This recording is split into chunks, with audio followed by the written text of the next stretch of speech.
Salam değerli izləyicilər, Türkiyə ilə bağlı çox dəhşətli bir zəlzələ proqnoz var. Bilirsiniz ki, son günlər tez-tez Türkiyədə zəlzələlər baş verir və zəlzələ üzrə ekspert professor Şükrü Ərsoy sözgedən zəlzələnin dağıdıcı və ya zərərli olmadığını bildirir. Ancaq qeyd edir ki, aprelin 23-də Kumburgaz fayında zəlzələ baş verdi və buradakı enerji yavaş-yavaş boşalır. Hər gün 2-3 yeraltı təkanlar qeydə alındıqca say azalır. Qonşu faylarda zəlzələlər bir aydır davam edir. Professor Övgün Əhməd Ərcan isə bildirir ki, bu cür lokal zəlzələlər əsas qırılmadan əvvəl baş verə bilər. Bu, böyük İstanbul zəlzələsinin siqnalı kimi qəbul edilməlidir.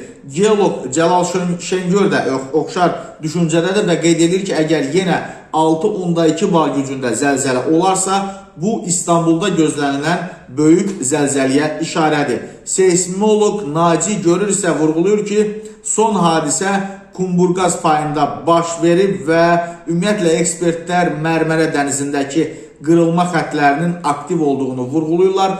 Güclü zəlzələnin vaxtı ilə bağlı dəqiq tarix yoxdur.